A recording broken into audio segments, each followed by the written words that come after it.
already have long rest, sleeping a lot, refreshing, but why does it feel like we are still experiencing fatigue that doesn't stop? Okay, Assalamualaikum warahmatullahi wabarakatuh. Good morning, ladies and gentlemen. Today, I would like to reflect on the situation we are feeling. It is 9 months. We are facing a pandemic situation.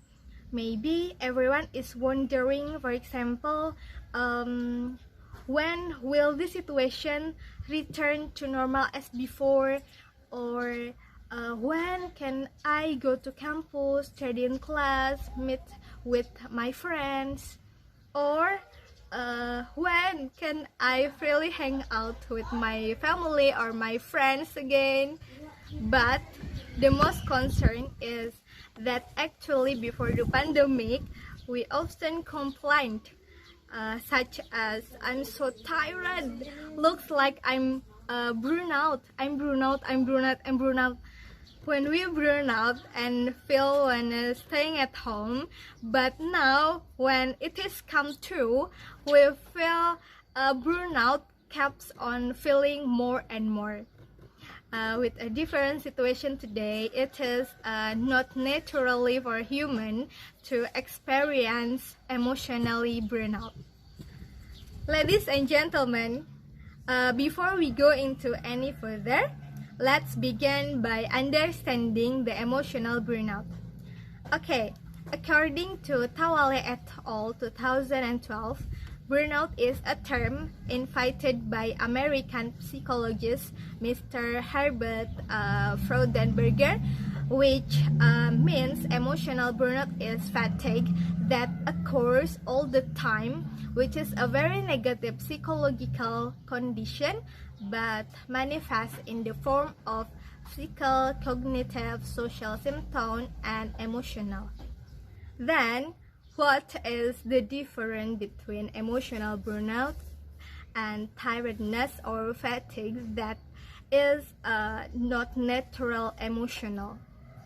So, when we are tiredness, it means, for example, we have taken a nap or we have been refreshed with our traveling. It is healing for us. However, there are also those who are already resting, have done self-care well.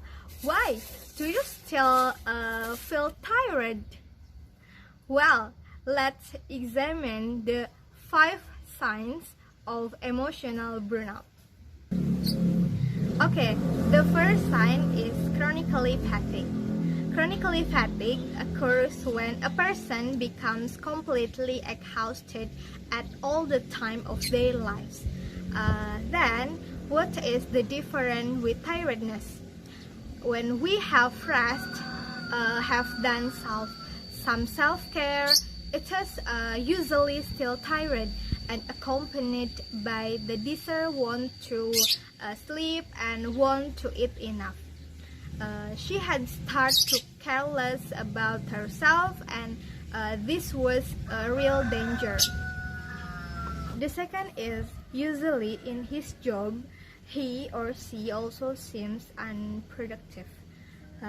His performance was done and he or she was not full of his activities. Then the third is emotionally unstable. Usually people who feel emotional burnout are easy to get angry. Their temperament is also easily ignited, and this becomes something that is dangerous for the people around them. So the fourth sign is that the person always feels that he is in a continuing failure. Even when he is achieving success, he never feels him to be a success person. So most of the time, he always feels down and never feels worthwhile for himself. And the most recently, in my view, This can be a differentiator from people who experience ordinary fatigue. Someone who experiences this emotional burnout usually has no hope in whatever he wants to do. Hopeless is one of the strong signs when someone is experiencing emotional burnout. Well, ladies and gentlemen, if you feel there are 5 signs related to what I have mentioned, this could be you need professional help, or suppose you want to find out more information from some webinars or healing session. Because if you don't handle this immediately, we can be in a healthy state physically, but our emotions are unstable, and as a result, we can't function fully. Indeed, today we must maintain our health amid the COVID-19 pandemic. But the most important thing is not only physically healthy, but how we can mentally healthy so that we can remain productive and positive amid that uncertain condition. Thank you for watching this video.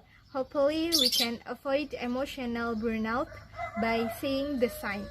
I'm Yunia Dwi Rahmawati. Back to you. Wassalamualaikum warahmatullahi wabarakatuh.